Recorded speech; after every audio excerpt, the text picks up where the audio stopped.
Nós vamos dar continuidade ao estudo da pergunta de número 81, que trata ainda da doutrina da certeza da salvação. Vamos ler a pergunta de número 81. Você tem aí impresso na liturgia aí impressa, pode acompanhar a leitura tanto aí impressa ou então pelo slide. Pergunta número 81, então ela nos diz assim: todos os crentes têm sempre a certeza de que estão no estado de graça e de que serão salvos? E a resposta que nos é dada é: os crentes verdadeiros, eles podem esperar muito tempo antes de conseguir a certeza da graça da salvação, porque ela não pertence à essência da fé. E depois de desfrutá-la, podem senti-la enfraquecida e interrompida por muitas perturbações, pecados, tentações e deserções. Contudo, eles nunca são deixados sem a presença e o apoio do Espírito de Deus, que os guarda de caírem em desespero absoluto. Amém. Bom, a doutrina da certeza da salvação, meus irmãos, ela é extremamente importante para nós cristãos, porque ela é a bênção, podemos assim dizer, a bênção máxima que os crentes eles podem desfrutar nessa vida de tudo aquilo que envolve a obra da salvação. Não existe bênção maior do que a certeza da salvação, mas infelizmente, tanto por causa, eu diria que por causa da influência predominante de algumas correntes teológicas, como por exemplo o arminianismo, que no meio evangélico talvez a maior predominância da influência teológica do meio evangélico hoje, principalmente no Brasil, é o arminianismo e em certa medida também o semipelagianismo, e também a frieza espiritual que a gente tem vivido no nosso tempo aí por causa do secularismo. Infelizmente a doutrina da certeza da salvação ela tem sido negligenciada a ponto de se tornar inclusive algo estranho até mesmo nas nossas igrejas presbiterianas. Nós temos muitos membros que são agregados, são recebidos nas nossas igrejas reformadas, presbiterianas, e que infelizmente, às vezes até de um certo período já de membro da igreja, 10 anos, 15 anos, como eu já tive a experiência de testemunhar situações assim, e eles nunca ouviram falar dessa doutrina, nunca ouviram falar da doutrina da certeza da salvação. E quando o assunto é abordado, infelizmente, eles acabam levando sustos em relação ao que é ensinado, a gama de informações e ensinamentos que são extremamente práticos daquilo que a Bíblia trata sobre a necessidade da certeza ou da segurança da salvação. Por exemplo, é muito comum nos estudos ou pregações, mesmo que os pastores e presbíteros até ensinem corretamente a doutrina da certeza da salvação, infelizmente, muitos membros, até mesmo sabendo dessa doutrina, mesmo tendo ciência dessa doutrina, eles sabem que essa doutrina, inclusive, é parte da nossa confessionalidade, daquilo que cremos, mas, infelizmente, eles não dão a devida importância a essa doutrina, porque eles tratam a certeza da salvação como se fosse uma coisa quase que utópica na vida cristã. E alguns até eles insinuam que aqueles que dizem ter certeza da salvação em Cristo Jesus, eles são presunçosos e são arrogantes. E a gente lida ainda com um problema, terceiro lugar, um outro fator externo, que é o fato de sermos acusados por aqueles que negam essa doutrina das Escrituras, de sermos acusados inclusive de estar ensinando uma heresia, de estar ensinando algo que é errado, e de afirmarem, veja bem a ironia da situação, e de afirmarem com toda a certeza absoluta e segurança que eles têm na convicção deles, o mais estranho é isso, de que jamais é possível o crente ele buscar alguma certeza de que é salvo. Depois, mais à frente, eu até oriento ou recomendo aos irmãos a leitura desse livro, Céu na Terra, do puritano Thomas Brooks, que é um tratado sobre a doutrina da certeza da salvação. Eu diria que a doutrina da certeza da salvação foi uma das doutrinas mais exploradas, mais estudadas, a doutrina mais pregada e ensinada no período dos puritanos. E só para que você tenha uma noção, aqui nós temos só o Thomas Brooks, um tratado sobre a doutrina da certeza da salvação, só o Thomas Brooks. nós temos muito mais, desde Lutero. Lutero era um ferrenho defensor da doutrina da certeza da salvação. Infelizmente, os luteranos, eles abandonaram a sua confissão luterana, a original, aquela que realmente nasceu dentro do contexto do século XVI, da igreja luterana, e infelizmente eles debandaram para a teologia liberal e para outras coisas até piores que a própria teologia liberal, e abandonaram a essência daquilo que tornava unicamente um único pensamento, único escopo de ensinamentos da essência da salvação, que não dependia apenas de ser calvinista ou reformado. E a base, tudo começa desde Lutero, e aí nós temos essas mesmas doutrinas, esses mesmos ensinamentos fiéis das Escrituras, ensinados até o final do século XVII pelos nossos irmãos, ou a segunda ou terceira geração de reformados na história. Inclusive com a última confissão que foi produzida, ainda considerada uma confissão reformada, que foi a Confissão Londrina de 1689. Antes dela, a Confissão Helvética, e antes dessas duas, vamos dizer assim, a obra magna, né, de todas as confissões e padrões confessionais, que foi os padrões de Westminster, os catecismos e também a confissão de fé. Mas diante disso, então, o meu objetivo hoje, diante ainda desta pergunta, veja, essa pergunta, ela nos ajuda a compreender, a entender que a doutrina da certeza da salvação é algo que nos é prometido, é algo que as Escrituras nos diz, nos ensina, é uma bênção que nos é oferecida pelo nosso Deus, mas que ela também pode ser ou diminuída, ou ela pode ser por um tempo também até mesmo perdida. Mas uma das coisas que nos chama a atenção, na última parte, você observa aí na pergunta, olhe para o slide, ou aí para o texto que você tem impresso, você vê que os nossos pais reformados, eles vão dizer algo importante sobre isso. Eles vão dizer, ali na parte final, eles vão dizer o seguinte: contudo, eles nunca são deixados sem a presença e o apoio do Espírito de Deus, que os guarda de caírem em desespero absoluto. É a partir desse ponto hoje que eu quero tratar com vocês sobre exatamente alguns aspectos que são essenciais no que envolve a busca da certeza da salvação. Então, o primeiro ponto que eu quero aqui já considerar com vocês, em primeiro lugar, é qual é a base, qual é o fundamento da certeza da salvação. Nós exploramos muito o conceito, mas hoje vamos entender, em primeiro lugar, qual é o fundamento da certeza da salvação. De imediato, não se trata aqui, meus irmãos, de uma bênção que é dada apenas a uma classe seleta de crentes. Mas aqui nós temos uma bênção que ela é comum a todos os verdadeiros crentes. Ela é oferecida a todos os verdadeiros crentes, os eleitos do Senhor. É interessante porque o próprio apóstolo Paulo é quem vai nos mostrar isso. Vai nos mostrar que a certeza da salvação é uma bênção oferecida e prometida a todos os verdadeiros crentes. Vamos para Romanos capítulo 8, do verso 32 ao 34. Olha o que o apóstolo Paulo nos diz lá. Romanos 8, do verso 32 ao 34. Então, vou repetir enquanto você procura o texto, para ficar bem claro. O fundamento que nós estamos trabalhando nesse momento é a bênção da certeza da salvação. Ela não é dada apenas a uma classe seleta de crentes, mas ela é oferecida, ela é uma bênção dada a todos os verdadeiros crentes. Romanos 8, a partir do verso 32, diz assim: aquele que não poupou seu próprio filho, antes, por todos nós o entregou, porventura, essa é a parte que eu quero chamar a sua atenção, porventura não dará graciosamente com ele todas as coisas?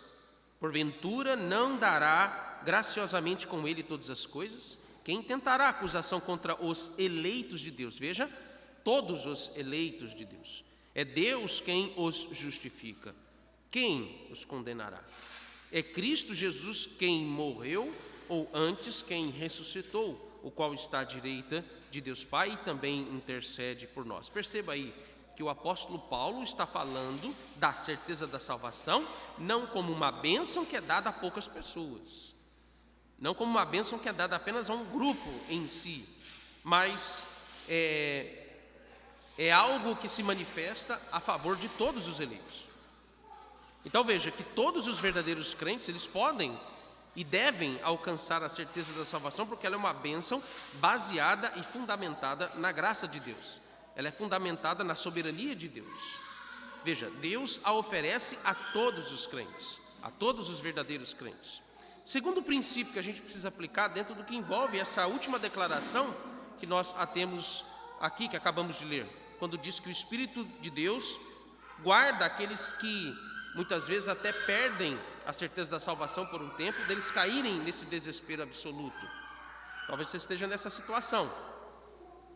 E é muito comum nos nossos dias, abrindo aqui um adendo, é muito comum nos nossos dias termos muito mais pessoas que não têm certeza da salvação, de pessoas que estão em dúvidas cruéis sobre a sua conversão, do que pessoas que de fato têm essa certeza. Isso fica visível, você não precisa nem falar, né? Em geral, a gente não abre o coração em relação a essas coisas, né? É uma coisa muito íntima. A certeza da salvação, realmente, ela é uma coisa muito pessoal. E por isso que é um ensinamento que deve ser pregado e ensinado à igreja a todo momento. A gente não pode deixar de falar sobre isso o tempo inteiro, sempre que é oportuno. Mas veja, observe que, nesse aspecto, muitos crentes nos nossos dias, eles talvez até são convertidos, passaram pela conversão, são verdadeiros crentes, mas até o dia de hoje, desde o dia da sua conversão, nunca experimentaram essa certeza. Nunca experimentaram essa certeza. E aqui nós temos o primeiro aspecto, como eu tratei, o fundamento é a certeza da salvação. Você precisa saber disso, que ela é dada a todos os crentes por causa da graça de Deus que se manifesta na vida deles. Agora, em segundo lugar, se essa bênção ela é oferecida a todos os verdadeiros crentes, então veja, ela é não apenas uma promessa a nós, mas ela é também um dever de todos estes a quem tem acesso a ela. Aqueles que podem desfrutar dessa certeza, eles têm o dever de buscar essa certeza. É um dever, é uma ordenança que Deus nos dá, porque nós vivemos em uma época extremamente estranha quanto ao tipo de cristianismo que muitos estão vivendo. Quando se trata da certeza da salvação como uma bênção, inclusive alguns a tratam como se fosse uma bênção inalcançável, ou muitos tratam essa como uma bênção que é dada a alguns poucos que, por causa da sua conduta, por causa do seu comportamento ou do seu zelo externo para com o seu fervor religioso, eles olham para essas pessoas e dizem, só essas podem ter certeza da salvação, a ralé não pode. É comum você ver que muitos membros olham para a liderança da sua igreja e dizem, só o pastor tem certeza da salvação, porque ele inclusive fala sobre isso. Deixa eu falar uma coisa, tem muitos pastores que não têm certeza da salvação, e tem muitos pastores que não buscam essa certeza. Tem muito presbítero e diácono que não tem certeza da salvação, que passam talvez anos sem ter essa certeza porque eles não a buscam. E tratam a sua vida cristã como uma coisa corriqueira, medíocre, cotidiana, como se fosse parte apenas da sua convenção social, da sua vida pessoal. Quando a gente chega a esse nível, meus irmãos, muita coisa está errada na nossa vida. Então observe, voltando ao ponto, nós temos o dever de buscar a certeza da salvação. Então observe que Deus não escolheu apenas alguns para dar essa certeza, mas aqueles quem Ele escolheu para salvar, aqueles quem Ele elegeu antes da fundação do mundo, todos esses, Ele oferece a certeza da salvação e Ele também exige que eles busquem desfrutar essa certeza. Agora, quando a gente não busca essa certeza, na verdade nós estamos pecando, seja por ignorância, geralmente quando a gente não busca essa certeza, geralmente é por pecados de ignorância, pelo afastamento, a negligência, que sutilmente a gente vai se afastando da presença de Deus. E aí muitas vezes, por não buscar essa certeza, infelizmente, precisa ser dito que nós estamos em pecado quanto a esse tipo de pensamento e de negligência que nós temos nesse dever dessa plena certeza.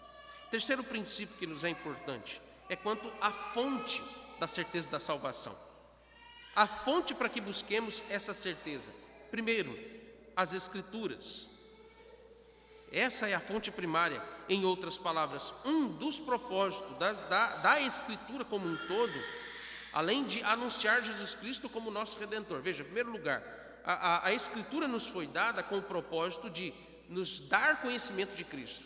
de nos dar acesso à salvação por meio de Cristo, de nos dar conhecimento da necessidade de crer em Jesus e se arrepender dos nossos pecados e confiar a nossa vida em Jesus Cristo. Mas também, não menos importante do que isso, porque o conhecimento de Cristo por meio das Escrituras é o ponto de partida.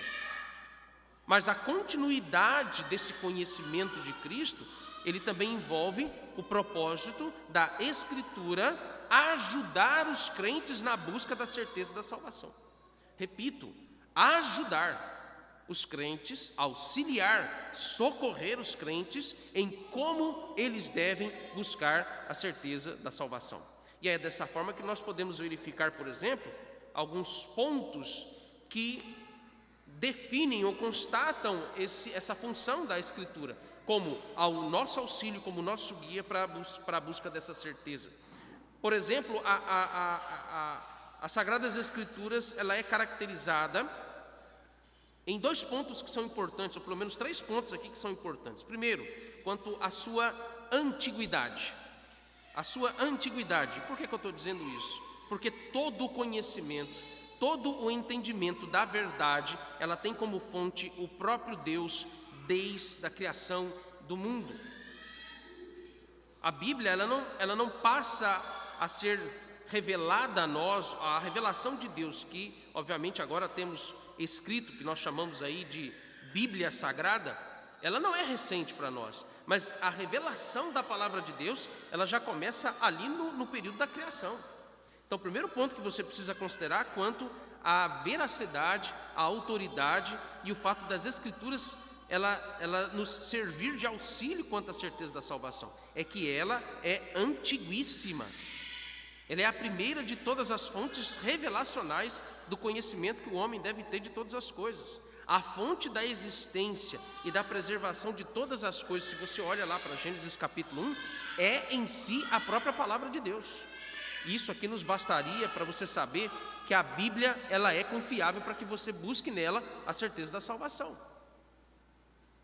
Segundo ponto que nos é importante sobre isso, é o que caracteriza a própria Escritura como sendo confiável, é a sua distinção em relação a todas as demais obras, escritos e literaturas que existiram e ainda existem no mundo.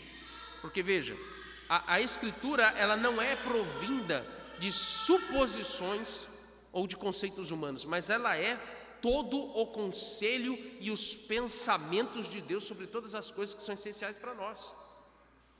E isso diferencia as Escrituras de qualquer outra obra que você possa ter acesso, por mais que ela seja boa.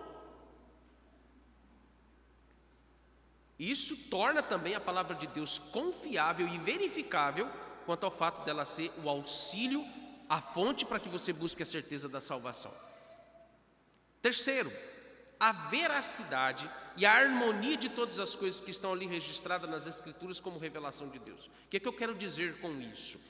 O que eu quero dizer com isso é que a palavra de Deus, ela é toda, em seu conteúdo, absolutamente certa e segura do que está ali declarado, do que está ali revelado a nós por Deus. Deus, ele não mente. Deus, ele jamais revelou ou falou alguma coisa usando a expressão acho que, pode ser que. Todas as coisas que você vai verificar de Deus falando e o que está registrado nas Escrituras, sempre ele diz com absoluta certeza e definição das coisas que ele tanto anuncia, das ordens que ele dá, como também das promessas que ele faz. A revelação que é contida nas Escrituras, ela não é duvidosa, ela não é questionável. A palavra de Deus, ela é pura e absoluta verdade sobre todas as coisas reveladas por Deus, porque o que Deus promete, ele cumpre, seja de mal ou de bom. Ninguém pode escapar disso. A palavra de Deus, se você observar, inclusive no livro de Gênesis, né, a gente verificou até o momento isso, seria um momento oportuno para dizer que já chegando ao final da exposição do livro de Gênesis, nós estamos no capítulo 49, e provavelmente domingo que vem já fechar o último sermão, que é o capítulo 50, você já percebeu, todo o livro de Gênesis, por exemplo, é recheado de juramentos. Os juramentos do próprio Deus. O primeiro livro da Bíblia, os juramentos que estão ali registrados, é do próprio Deus. Logo depois, consecutivamente, é que você vai perceber que em alguns momentos há exigência também que o povo de Deus, você vai perceber isso a partir do livro de Êxodo. No livro de Êxodo você vai encontrar muitos juramentos que são feitos pelo próprio povo, pela mediação de Moisés, quando Moisés diz: vocês concordam com isso? Vocês aceitam isso que Deus está entregando para vocês como a lei dele? Vocês se submetem a isso? E eles vão dizer: aceitamos, concordamos, assim faremos, confirmando e respondendo aquilo que Deus exige deles. Mas perceba, ao primeiro livro da Bíblia, que nós temos como o princípio primeiro de todas as coisas, você tem Deus prometendo antes que o homem fale alguma coisa ou prometa alguma coisa, porque as promessas dos homens são mentirosas, mas as promessas do Senhor jamais falham. Jamais você pode atribuir às Escrituras qualquer pincelada de dúvida ou questionamento sobre a veracidade e a suficiência dela, quanto ao que Deus fala. Olha o estrago quando você começa a duvidar de princípios basilares das Escrituras, como por exemplo, quando você nega a inerrância das Escrituras, quando você duvida da inspiração das Escrituras, você duvida de que a palavra de Deus ela é perfeita, ela é divina, você nega a revelação e a autoridade divina das Escrituras. Estas coisas, quando você nega todas as demais para trás.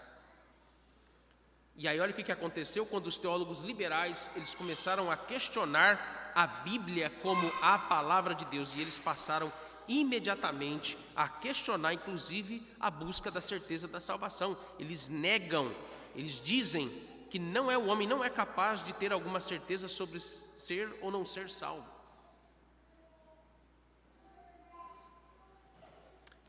Quarto princípio que nós precisamos aplicar aqui: os meios de graça. Nós falamos que a palavra de Deus ela é a fonte, mas agora observe, a palavra e a oração, de forma essencial e básica, ela nos é apresentada. Eu poderia até mencionar também a ceia do Senhor, no caso dos sacramentos. Poderíamos mencionar outros meios que Deus usa para que possamos alimentar ou nutrir essa certeza, mas vamos trabalhar com o que é essencial e primário para nós, né? Nós já vimos, a palavra de Deus é a fonte para que a gente busque essa certeza. Mas observe agora que também a palavra como a oração nos são apresentados como os meios para que os recursos para que você seja levado à certeza da salvação, como a gente chama então de meios de graça. É por isso que o apóstolo Paulo, quando você vai lá o apóstolo João, quando você vai para a primeira epístola de João, abre a sua Bíblia, primeira epístola de João, no capítulo 5, dos versos 13 ao 15, olha o que o apóstolo João vai nos dizer na sua primeira epístola, 1 João 5, dos versos 13 ao 15. Quando você procura, eu vou reforçar aqui, o quarto princípio: os meios de graça, que a palavra e oração são os recursos que nos levam à busca por essa certeza da salvação. Esse texto fala disso, ele nos mostra isso com clareza. 1 João capítulo 5, a partir do verso 13, vai dizer o seguinte: estas coisas vos escrevi, a fim de saberdes que tendes a vida eterna, a vós outros que credes em o nome do Filho de Deus. E esta é a confiança que temos para com Ele, que se pedirmos alguma coisa segundo a sua vontade, Ele nos ouve. E se sabemos que Ele nos ouve, quanto ao que lhe pedimos, estamos certos de que obtemos os pedidos que lhe temos feito. Olhe de novo mais uma vez, observe algumas expressões que são chaves aqui. Estas coisas vos escrevi a fim de saberdes que tendes a vida eterna. E aí você vai de novo, agora o verso 14, quando ele vai dizer que esta é a confiança que temos para com Ele, que se pedirmos alguma coisa segundo a sua vontade, Ele nos ouve. Veja que o apóstolo João, ele menciona a palavra, como também a oração, como esses meios de você buscar a certeza da salvação, quando ele vai dizer no verso 13, estas coisas vos escrevi a fim de saberdes. E aí o verso 14, esta é a confiança que temos para com Ele, que se pedirmos alguma coisa segundo a sua vontade, Ele nos ouve. Algumas considerações sobre essa passagem. Primeiro, as coisas que João escreveu, quando ele diz, né, essas coisas que eu vos escrevi, na verdade aqui, na sua epístola, é a palavra de Deus. Quando os apóstolos, eles escrevem, isso que eu vos digo, isso que eu vos escrevo, na verdade, estando nas Escrituras, você tem que considerar como a palavra de Deus, porque elas são inspiradas. Ele não está falando que escreveu de elucidação própria, ele está dizendo, estas coisas que vos escrevi, mas que veio da mente do Senhor, para que eu a registrasse. Ele fala esse termo, as coisas que vos escrevo, ou que vos escrevi, elas têm esse sentido de a palavra de Deus inspirada e registrada ao povo dele. Isso caracteriza aqui, então, a palavra de Deus como um dos recursos para que você busque a certeza da salvação. Olhe bem, o que acompanha a expressão que diz, estas coisas vos escrevi, a fim de, olha o verbo, saberdes que tende a vida eterna. Há uma ligação quando ele diz, daquilo que ele escreveu, com também aquilo que eles sabem, ou aquilo que eles devem saber. A expressão aí, o verbo saber no grego lá, eidó ou oida, dependendo, porque a oida é a palavra raiz para essa expressão aí, saber. Na verdade, o sentido dela original aqui pode significar duas coisas. Pode tanto significar discernir, veja, saber, a gente às vezes entende o verbo saber como apenas ter conhecimento ou informação de alguma coisa. Não é nesse sentido que ele está usando o verbo saber. Ele está usando o verbo saber no sentido de receber alguma coisa na sua mente e no seu coração. Só para que a gente tenha aqui fazer uma digressão rápida aqui. Todo conhecimento que nós temos das coisas, vamos lá, vamos pensar onde você busca conhecimento. Quais são os meios de ter conhecimento? Você tem a escola, vamos começar da base, né? Você tem a sua casa, porque pai e mãe ensina filho. Pai e mãe ensina filho tanto falando como também fazendo. O seu comportamento, o seu estilo de vida, as coisas que você diz, ele vai copiar, ele vai repetir. Então ele aprende com a sua vida, ele aprende com o seu comportamento, ele aprende também com as coisas que você conversa com ele.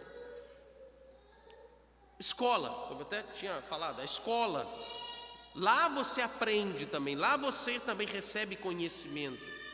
E na escola você pode, e também em casa, né? Mas na escola você pode aprender algo de bom, como também você pode aprender muita coisa de ruim. Entendeu o meu recado, né? Universidade. Mas não são só esses meios formais de ensino ou de conhecimento que transmitem conhecimento. Mas você tem a mídia, você tem a televisão, você tem livros, você tem uma gama de coisas que são didaticamente usadas para conhecimento. Para que serve o conhecimento? Essa é a pergunta que eu faço a vocês. Para que serve o conhecimento? Para que saber as coisas? Eu fiz a pergunta a vocês. Não é um sermão, é uma aula. Então vocês podem falar. Para que serve o conhecimento? Professores, vamos lá. Agora eu vou botar vocês na rabeta, porque senão eu não vou sair dessa pergunta aqui hoje.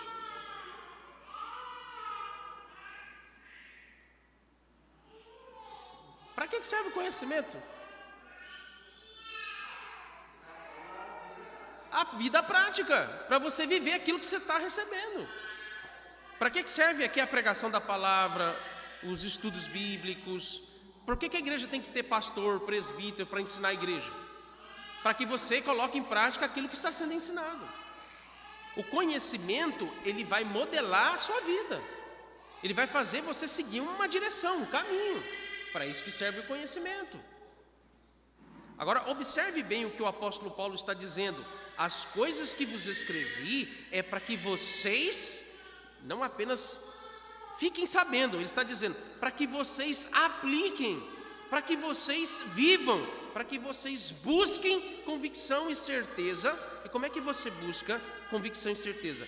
Experimentando. Por isso que a palavra aqui, o grego, não é só saber alguma coisa por saber, mas significa experimentar. Experimentar o quê? Aí ele vai dizer, saber que temos... O que o texto está dizendo aí? Saber que temos o quê? Olha o verso 13.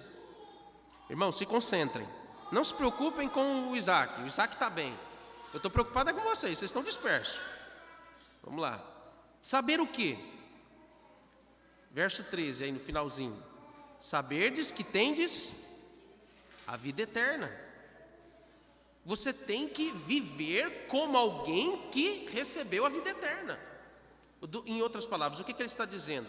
As Escrituras, ela nos serve como base, fundamento, fonte, para que possamos viver como pessoas que são salvas. E como que você plenamente desfruta da salvação? Tendo certeza dela, tendo certeza da vida eterna, experimentando no seu coração a certeza de que você recebeu a vida eterna. Inclusive, tendo essa certeza da vida eterna, estas coisas inclusive te impede ou diminui, freia no seu coração o desejo de pecar desenfreadamente contra Deus.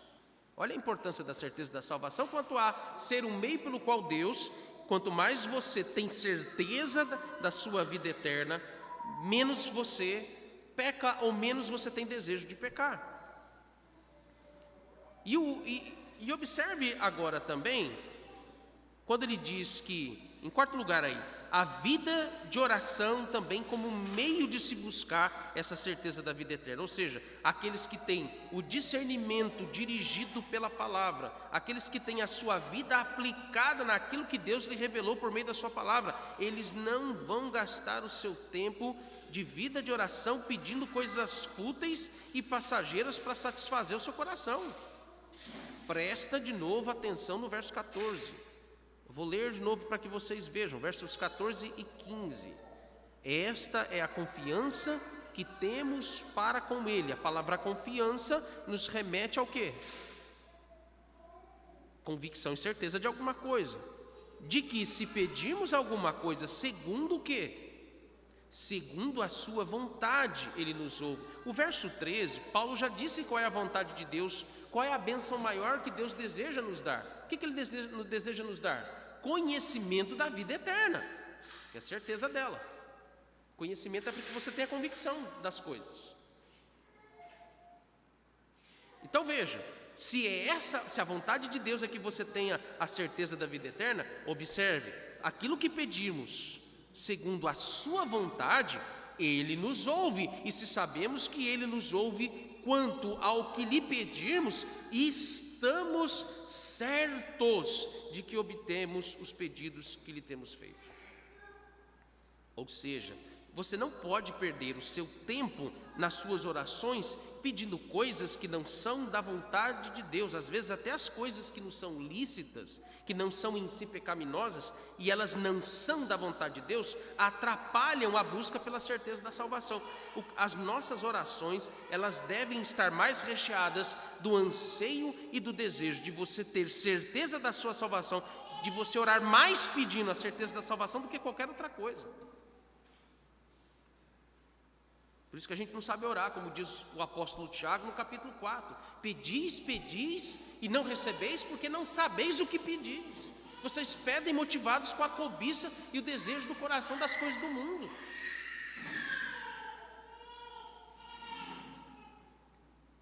Então gaste ou invista mais o seu tempo de oração, buscando as coisas que o Senhor, as maiores bênçãos que o Senhor tem para te oferecer, que são as bênçãos espirituais. E a bênção ápice, que é, como eu já expliquei para vocês, é a certeza da salvação. E por que a certeza da salvação, ela é a bênção, podemos assim dizer, máxima em todas as coisas? Porque é através da certeza da salvação que Deus nos oferece de bom grado a verdadeira satisfação e felicidade que o homem deve buscar. Quando o homem ele tem plena certeza da sua salvação, quando ele alcança essa bênção, a felicidade da qual ele desfruta é aquela que é o catecismo maior na pergunta 1 vai dizer. Qual é o fim principal do homem? Glorificar a Deus e gozá-lo para sempre. Como é que o homem, na atual conjuntura, por causa do pecado, ele não desfruta mais de uma alegria e de uma felicidade da qual ele tinha antes da queda? Ele depende de Jesus Cristo, da redenção para isso. Então, como agora ele deve desfrutar dessa felicidade plena? Quando ele alcança a certeza da salvação. É na certeza da salvação que ele vai desfrutar dessa satisfação, desse gozo, desse deleite que Deus nos dá. Por isso que, ora, menos somos felizes e ora somos mais felizes. A felicidade no coração do crente, ela oscila, porque ora você está mais satisfeito com Deus, ora você não está. E pode-se dizer que um dos maiores pecados que cotidianamente a gente comete é o quê? Insatisfação com coisas pequenininhas, com coisas que não deveriam sequer incomodar e nem nos preocupar. E por que essas coisas? Por que a gente cede a preocupações às vezes até tão bobas? Porque nos falta certeza da salvação. Sendo assim, em quinto lugar, o selo, já que nós estamos falando da felicidade em Cristo, né? O selo da nossa felicidade em Cristo, ela é evidenciada na certeza da salvação. Ou nós podemos dizer que a certeza da salvação é um dos pontos mais altos dessa verdadeira felicidade e desse gozo que nós desfrutamos nessa vida. Por exemplo, vá para o Salmo 84, os versos 10 e 12, que tem conexão com o Salmo 1, os versos 2 e 3.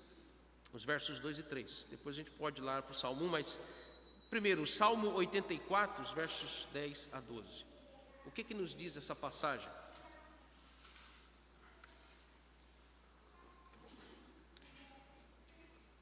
Olhe bem, daqui a pouco eu vou explicar resumidamente o que o Salmo 84 aqui, a partir do verso 10, está dizendo. Mas ele diz assim o texto: pois um dia nos teus átrios vale mais que 1000. Prefiro estar à porta da casa do meu Deus a permanecer nas tendas da perversidade. Porque o Senhor Deus é sol e escudo, o Senhor dá graça e glória. Nenhum bem sonega aos que andam retamente. O Senhor dos exércitos, ó Senhor dos exércitos, feliz o homem que em ti confia. Como eu disse, ela tem conexão com o Salmo 1, os versos 2 e 3, quando diz lá que o homem feliz, bem-aventurado, é aquele que tem prazer na lei do Senhor, medita na lei do Senhor dia e noite. A ideia do dia e noite é que é constante. Dia e noite, dia e noite, dia e noite, dia e noite, dia e noite. Ele não para de ler a Bíblia. Vocês já conheceram pessoas assim? A gente às vezes ia incomodar meu pai estava sentado na cama, lendo a Bíblia. A gente ia falar alguma coisa com ele: licença, pai. Ele nem falava já. Oração, interromper a oração dele. Os nossos pais, os antigos, crentes antigos, jamais interromperíamos eles nas suas orações, na leitura das Escrituras. Ela não é Marcial. Aqui o presbítero Daniel L. e Dona Maria. A última conversa que eu tive com a Dona Maria, a gente sentado na sala, quem é que foi comigo lá? Foi você ou foi o Albert? Foi o Albert, né? Sentado na sala conversando com ela dizendo da alegria e do prazer dela poder ler a Bíblia. Da alegria dela de poder ler a Bíblia. Ai, pastor, que bom, né? Que apesar da gente estar aí doente, com o coração fraco, né? Aquele jeitinho dela, né? Ah, tá com o coração fraco. Mas, pastor, ainda bem que eu não fiquei cega, porque eu estou lendo a Bíblia ainda, né? Ainda estou conseguindo ler a Bíblia e tal. Foi a minha última conversa com ela. E a serenidade de pessoas como a irmã Maria, como irmãos nossos mais antigos, serenidade de como lidar com os problemas, de como lidar com as situações difíceis da vida, por causa disso que nos é dito aqui como aonde está a fonte da verdadeira felicidade? Está em confiar no Senhor dos exércitos. Feliz aquele que confia em ti. E se nutrimos essa confiança, então veja, ele realmente vai desfrutar da certeza da salvação e vai levá-lo a um gozo e uma alegria na salvação tamanha que os problemas se tornarão coisas miúdas na vida dele. Olhe bem, então, no Salmo 84, 3 pontos que eu quero chamar a sua atenção, apenas rápidas observações. Primeiro, que essa felicidade, ela é expressa pelo anseio e o desejo de ter comunhão com Deus, quando ele diz, pois um dia nos teus átrios vale mais que 1000. Prefiro estar à porta da casa do meu Deus a permanecer nas tendas da perversidade. Ele faz aqui um contraste da alegria mundana e da alegria santa. Segundo ponto que nos é importante aqui no Salmo 84, essa felicidade ela é expressa pelo que ele conhece, pelo que ele experimenta do Senhor todos os dias, quando ele diz, porque ele fala isso com uma intimidade aqui no Salmo 84, porque o Senhor Deus é sol e escudo, o Senhor dá graça e glória, nenhum bem sonega aos que andam retamente. Observe essa parte que me chama a atenção, nenhum bem, a palavra bem pode também aqui ser entendida como bênção, nenhuma bênção ele sonega aos que andam retamente. E a terceira observação do Salmo 84 é que essa felicidade, ela é expressa então pela certeza absoluta de que ele confia no Senhor. Ou em outras palavras, a certeza da salvação, como eu disse antes, é um dos pontos máximos da nossa felicidade em Deus, porque ela é chamada também de bem-aventurança. Por fim, então, em sexto lugar, podemos assim dizer, qual as fontes da certeza da salvação em nós? Ou em outras palavras, como os puritanos eles gostavam de dizer, e Thomas Brooke vai dizer isso nesse livro, ele vai dizer algo interessante, abre aspas, ele vai dizer assim, as fontes da certeza da salvação estão nos verdadeiros crentes. Olha o verbo, estão nos verdadeiros crentes, não entendam errado essa declaração. Aqui não está se dizendo que as fontes da certeza da salvação são os homens em si mesmo, mas ele está dizendo que as fontes da certeza da salvação estão nos verdadeiros crentes. Por causa do quê? Primeiro, por causa da fé que Deus lhes deu, essa é uma fonte. Por causa da fé que lhes foi imputada, justificação somente pela fé, a gente até estudou isso, veja a relação das coisas que já vimos até o momento com isso. Segundo, a segunda fonte, por causa da justificação e também da adoção neles. E terceira fonte, por causa da habitação permanente do Espírito Santo neles. É por causa da confiança em Deus, em Cristo Jesus, é por causa da justificação e da adoção e também por causa da habitação do Espírito é que eles podem obter a certeza da salvação. Primeiro, como a fé, um dom de Deus que se faz presente em todos os verdadeiros crentes. Mesmo que você, infelizmente, às vezes em um grau menor, não desfrute como deveria da sua fé em Cristo Jesus. Outros mais, outros menos. Aí nesse aspecto, essa fé, infelizmente, ela pode se manifestar em graus diferentes. Uns confiam mais, outros confiam menos. Foi até o caso quando Jesus virou várias vezes para os discípulos. O que ele falava para eles? Quando eles ficavam ou com medo, desesperados, ou eles falavam bobeira, né? Falavam coisas equivocadas sobre o próprio Jesus Cristo. O que Jesus Cristo falava para eles? Ó, homens de pouca, para ficar bem claro aqui, né? De pouca fé. Lhes falta fé. Então, observe que, mesmo que em graus diferentes, todos os verdadeiros crentes receberam a fé e ela se manifesta em nós. Essa é uma fonte da qual você pode buscar, por meio das Escrituras e da vida de oração, certeza da salvação. Por exemplo, olhe 2 Pedro capítulo 1, verso 1, que isso fica claro para nós. 2 Pedro capítulo 1, verso 1. 2 Pedro capítulo 1, apenas o verso 1.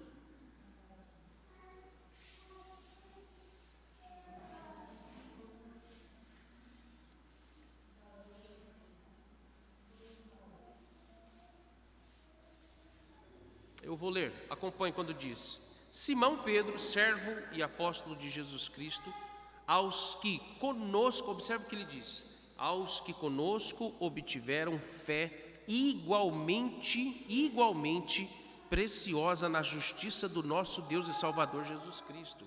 Ou seja, a fé é dada a todos os eleitos de Deus igualmente. Você pode usufruir menos do que o outro dessa fé, mas ela é dada igualmente a todos para que sejam justificados.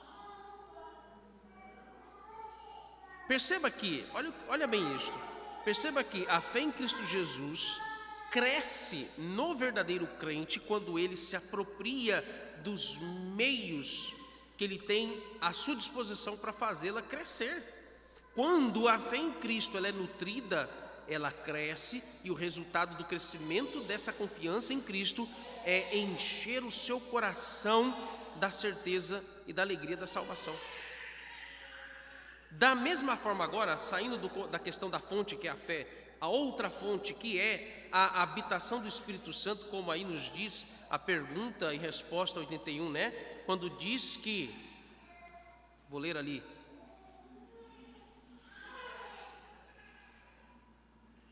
contudo, nunca são deixados sem a presença e o apoio do Espírito de Deus, que os guarda de cair em desespero absoluto.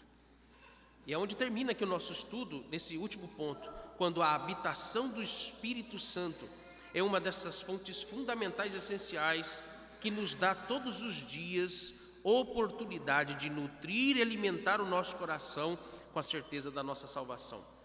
Como isso acontece, meus irmãos? É simples. O Espírito Santo trabalha poderosamente, incansavelmente, todos os dias, sem parar, para que você continue crendo e desenvolvendo a sua confiança e amor por Cristo.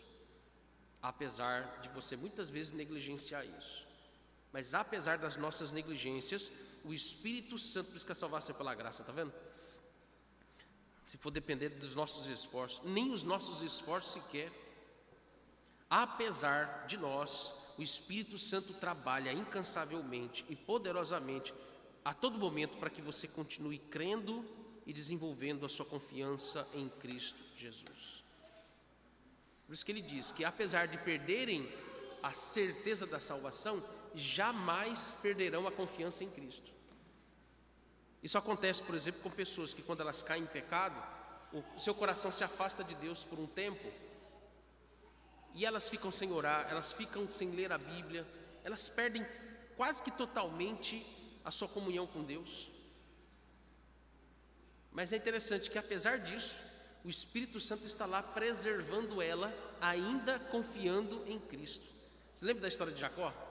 Passou quase que 20 anos da sua vida, enquanto ele morava lá na casa de Labão, sem sequer dirigir uma oração ao seu único e verdadeiro Deus. Deus foi falar com ele 20 anos depois, quando ele saiu da casa de Labão. Enquanto ele não saiu de Padã Arã, ele não foi restaurado, ele não voltou para o Senhor, ele não orou e não buscou a presença do Senhor como seu pai Isaac. Isaac era conhecido como um homem de oração. O nascimento de Jacó foi resultado de vida de oração de Isaac e Rebeca. Falharam em muitos aspectos na educação de Jacó e Esaú, por causa das predileções. Mas Isaac era conhecido como um homem que tinha certeza da sua salvação, porque ele orava e buscava a presença do Senhor todos os dias. Jacó é uma experiência um tanto que diferente da de Isaac, porque Jacó, ele passou 20 anos desviado, que é o termo que a gente usa. Ou atualmente falariam que ele estaria desigrejado. Eu odeio essa expressão. Desigrejado para mim é a mesma coisa que desviado. Se o camarada diz que ele não vai para a igreja porque ele por si só, na leitura das Escrituras, ele pode ser edificado, ele está desviado. A igreja é a mãe dos crentes. O membro não pode viver sem corpo. Pessoas nessas condições, apesar de elas negligenciarem isso em um nível tão grotesco, tão grave, ainda assim o Espírito Santo está lá comunicando a elas que elas pertencem a Cristo. Olha a diferença daqueles que vivem sob a diligência da verdadeira salvação e aqueles que vivem sob a diligência ou da negligência de não buscarem essa verdadeira certeza da salvação. Olha o que nos diz Romanos 8, versos 5 a 11. Romanos 8, dos versos 5 ao 11. Nós temos aqui esse contraste. Quando Paulo vai dizer os que se inclinam para a carne e os que se inclinam para o Espírito. Ele vai dizer, porque os que se inclinam para a carne cogitam as coisas da carne, mas os que se inclinam para o Espírito das coisas do Espírito. Porque o pendor da carne dá para a morte, mas o do Espírito para a vida e paz. Por isso o pendor da carne é inimizade contra Deus, pois não está sujeito à lei de Deus, nem mesmo pode estar. Portanto, os que estão na carne não podem agradar a Deus. Vós, porém, não estáis na carne, mas no Espírito, se de fato o Espírito de Deus habita em vós. E se alguém não tem o Espírito de Cristo, esse tal não é dele. Se, porém, Cristo está em vós, o corpo, na verdade, está morto por causa do pecado, mas o Espírito é vida por causa da justiça. Se habita em vós o Espírito daquele que ressuscitou Jesus Cristo dentre os mortos, esse mesmo que ressuscitou a Cristo Jesus dentre os mortos, vivificará também o vosso corpo mortal por meio do seu Espírito que em vós habita. Até mesmo quando você está longe de Deus por causa de algum pecado, ou por causa de frieza espiritual, ou seja, por ingratidão ou rebeldia, ainda assim o Espírito Santo, com paciência e com seu poder, ele continua a comunicar à sua consciência de que você não pertence a esse mundo, mas você pertence a Cristo e jamais você será arrebatado das mãos de Cristo. É isso que me tranquiliza quanto a irmãos nossos, membros das nossas igrejas que se afastaram dos caminhos do Senhor. É isso que me dá paz como pastor desses irmãos nossos. Eles podem ficar 10 anos fora da igreja. Vai voltar. Vai voltar. Igual o filho pródigo. Chegou a comer comida de porco, dormir no chiqueiro como porco, se lambuzou como porco, mas um dia o Espírito Santo tocou no coração dele e ele lembrou: eu não sou um porco, eu preciso voltar para a casa do meu pai. Eles vão voltar. Olha o que diz a partir do verso 12, no mesmo capítulo de Romanos 8, versos 12 a 17. Para os que estão aqui, os que estão firmes, ele vai dizer: assim, pois, irmãos, somos devedores não à carne, como se constrangidos a viver segundo a carne. Porque se viverdes segundo a carne, caminhais para a morte, mas se pelo Espírito mortificardes os feitos do corpo, certamente vivereis. Pois todos os que são guiados pelo Espírito de Deus são filhos de Deus. Porque não recebestes o espírito de escravidão para viverdes outra vez atemorizados, mas recebestes o espírito de adoção, baseado no qual clamamos: Abba, Pai. O próprio Espírito testifica com o nosso espírito que somos filhos de Deus. Ora, se somos filhos, somos também herdeiros, herdeiros de Deus e cordeiros com Cristo. Se com ele sofremos, também com ele seremos glorificados. E para encerrar, eu comecei dizendo que nós temos um problema muito sério com aqueles que negam a doutrina da certeza da salvação. Há um trecho que eu quero ler para vocês do que Thomas Brooks vai dizer sobre isso. Ele tem um recadinho aqui para aqueles que negam a doutrina da certeza da salvação. E o título do que ele escreve aqui, de um dos seus sermões sobre essa doutrina, o título é o seguinte: a certeza não é para os arminianos. Se fosse eu que tivesse escrito isso, o negócio ia ser complicado. Mas como não fui eu que escrevi, foi o Thomas Brooks, é o Thomas Brooks que está dizendo. Então olha o que ele diz: esta verdade assim comprovada parece dura e pretensiosa a todos aqueles que afirmam que os crentes não podem, nesta vida, alcançar uma segura e bem fundada certeza da sua eterna felicidade e bem-aventurança.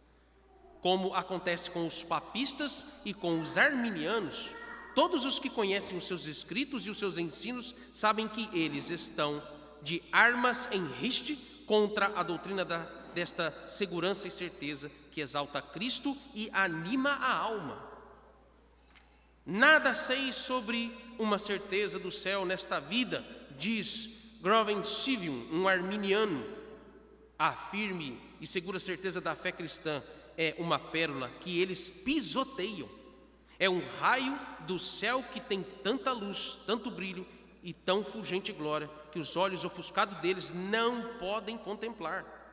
A certeza é a glória em Botão, é um subúrbio do paraíso, é uma faixa de terra da promessa, é uma centelha de Deus, é a alegria e a coroa do cristão. Maior impiedade e loucura do que a dos que negam a certeza da fé cristã é a dos que proclamam certeza sobre outros nomes ou outras noções, quaisquer que sejam. São mais atormentadores do que consoladores aqueles que dizem que as pobres almas podem saber que há uma coroa de justiça, mas não devem presumir que sabem que vão ter a honra de usar essa coroa. Isso iguala Deus ao rei Xerxes, que coroou seus timoreiros de manhã e os decapitou na tarde do mesmo dia. Os arminianos não se envergonham de dizer que Deus pode coroar um homem numa hora e descoroá-lo na hora seguinte. Eles não coram de vergonha quando dizem que um homem pode ser feliz e infeliz e estar sob o amor ou sob a ira, ser um herdeiro do céu e um timão do inferno, filho da luz e filho das trevas, e tudo isso dentro de uma hora tão somente. Oh, que miseráveis consoladores são esses!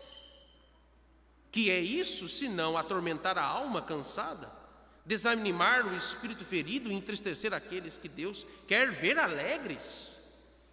Ah, que tristeza dizerem que os espíritos feridos podem saber que nascerá o sol da justiça e salvação trará debaixo das suas asas, mas não podem ter certeza de que eles serão salvos.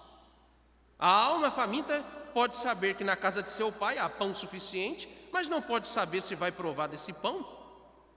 A alma desnuda pode saber que Cristo tem vestes de justiça para com elas cobrir manchas, chagas, defeitos e deformidades, mas não podem presumir saber que Cristo vai vesti-las com essas vestes. A alma empobrecida pode saber que há em Cristo riquezas insondáveis, mas não pode ter certeza se vai ter parte dessas riquezas. Tudo o que esses homens permitem às pobres almas é que imaginem e conjecturem que talvez tudo vai estar bem com elas. Eles não admitem que as almas digam, como Tomé, Senhor meu e Deus meu, ou como Jó, o meu Redentor vive, nem com a igreja, eu sou do meu amado e ele me tem afeição. E assim eles deixam as almas em condições marcadas por obscuridade, questionamentos, dúvidas e vacilações, penduradas como o túmulo de Maomé em Meca entre dois imãs, ou os deixam penduradas como Erasmo, como os papistas, e o retratam entre o céu e o inferno. Esses mestres transformam a pobre alma num Margor Missabib, um terror para si mesmo. Qual doutrina é mais desoladora do que essa? Que doutrina mais inquietante e desestabilizante da alma do que essa? Você pode estar neste momento num estado de vida e pode estar no outro momento seguinte no estado de morte. Você pode estar agora cheio da graça e na próxima hora pode estar vazio da graça. Você está agora na terra prometida e todavia poderá morrer num deserto. Hoje você é uma habitação de Deus e amanhã poderá ser uma sinagoga de Satanás. Hoje você recebeu a pedra branca da absolvição e amanhã poderá receber a pedra negra da condenação. Agora você está nos braços do Salvador, amanhã poderá estar nas garras de Satanás. Agora você é um homem livre pertencente a Cristo e amanhã poderá ser um escravo de Satanás. Agora você é um vaso de honra e amanhã poderá vir a ser um vaso de ira. Agora você é grandemente amado e amanhã poderá ser grandemente desprezado. No dia de hoje, o seu nome está lindamente registrado no livro da vida. Amanhã o livro poderá ser corrigido e o seu nome poderá ser eliminado para sempre. Essa é a doutrina arminiana. E se isso não é manter as almas em péssimas condições, duvidando, tremendo e tiritando, então o que é?